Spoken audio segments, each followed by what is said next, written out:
दो हमारी richest families हैं, दोनों का नाम ए से चालू होता है, आपका भी ए से चालू होता है, बहुत बढ़िया है।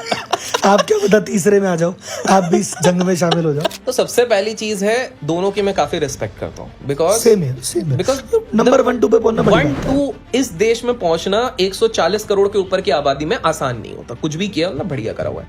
देखिए, इनके स्टाइल ऑफ ऑपरेशन अलग होंगे, लेकिन कंसेप्ट इनका सेम चलता है। कैसा? पहला चीज, अगर हम इन दोनों में कॉमनैलिटी निकालने की कोशिश करें, ये लोग उन एरियाज में घुसे हुए हैं जिससे अर्थव्यवस्था हमारे पूरे देश का चलता है। मतलब यहां पर लोग बड़े खुश होते हैं कि किस दिन ये गिरेगा या वो गिरेगा, लेकिन ये नहीं समझ रहे अगर पूरी तरीके से गिरा तो अर्थव्यवस्था भी हिलेगी। एक जन पेट्रोकेमिकल ही केवल नहीं चला रहे, वो आज हमारा डेटा चला रहे हैं। अगर आप जाके देखेंगे तो उनने इतने ज्यादा ब्रांड से, मैंने शायद आपकी एक बार वीडियो देखी थी, आपने एक बार डिकोड किया था कि हर चीज में घुसे पड़े हुए हैं। तो अगर आप देखोगे तो आप जो टीवी पे देख रहे हो उसमें है, आप जिस शॉपिंग कॉम्प्लेक्स में जा रहे हो वो भी उनका है, A to Z सारे आपका ही था ना वो शायद वीडियो, करेक्ट? तो एक तो पूरे हर तरीके से घुसे हुए हैं, ठीक है।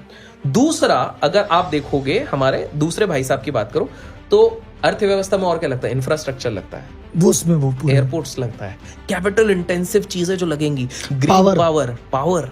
तो ये तो पहली चीज अगर आप देखोगे, अर्थव्यवस्था जिसपे ये कोशिश कर रहे हैं कि हम देखो, बड़े इंसान की एक खासियत होती है, वो किसी पे निर्भर नहीं होना चाहता, लेकिन पूरी दुनिया को अपने आप पे निर्भर कराना चाहता है। विदेश में भी आप देखोगे जो बिलियनर है वो कौन है?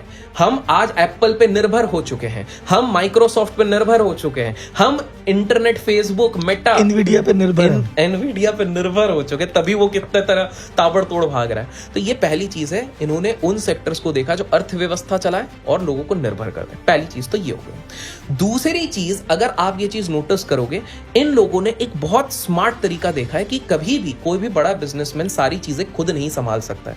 इनके राइट हैंड हमेशा स्ट्रांग है।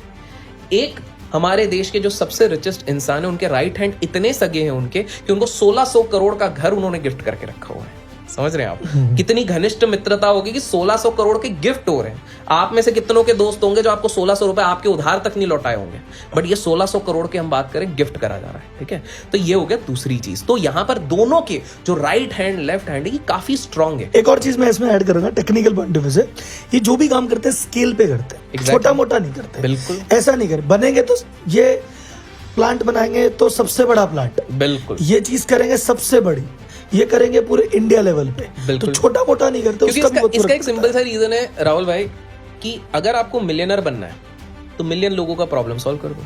बिलियनर बनना है, बिलियन लोगों का कर लो। और ये दोनों ये बहुत प्यारे तरीके से कर रहे हैं। तो ये तीन तो इनके मेजर क्रक्स हैं। और चौथा जो सबसे ज्यादा इंपॉर्टेंट है, ये वाला कंसेप्ट चाइना वाले यूज करते थे। चाइना वाले क्या करते हैं, आज मान लो एआई की सब बात कर रहे हैं, चाइना वाले 15 साल पहले से उस पर काम करने लग गए होंगे। चाइना की गवर्नमेंट उनको बड़ी हेल्प करती है। चाइना की गवर्नमेंट बोलती है पैसा दिया, बिना ब्याज का दिया, सब दिया, पर तुम्हारा प्रोजेक्ट लॉन्ग टर्म होना चाहिए, 15 साल आगे का।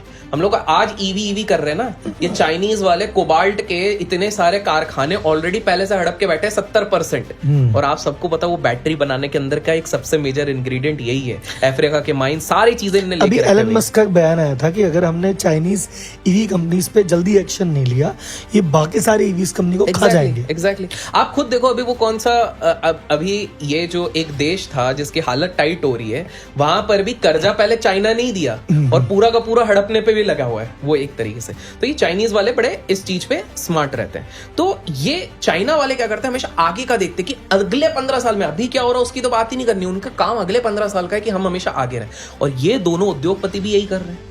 ये देखो 2030 के प्लान है, 40 के प्लान कि हम ग्रीन एनर्जी, ये वो सारी चीजें जो अभी एक्सपेरिमेंटल फेज में ये लोग प्रोजेक्ट डाल चुके हैं, प्लांट बन चुके हैं, काम चालू हो चुका है, ये सारी इस पे। तो ये 3-4 चीजें हैं जो इन दोनों को एकदम अलग बनाती है। विजनरी जो थिंकिंग होती है, ऐसा ही कोई बंदा नंबर 1 और नंबर 2 पे नहीं पहुंचता है। मेहनत मजदूरी तो लगती है, बट स्मार्ट वर्क। याद रखिए, मेहनत मजदूरी 200 रुपए दिहाड़ी पे 15 घंटे काम करके वो भी कर रहा है, और ये लोग भी कर रहे हैं सेम। बस it's just like smart work with good network as well as with your own friends. आप जब ये सारी चीजें सब मिक्स कर लेते हो विजनरी थिंकिंग के साथ, then you become a billionaire.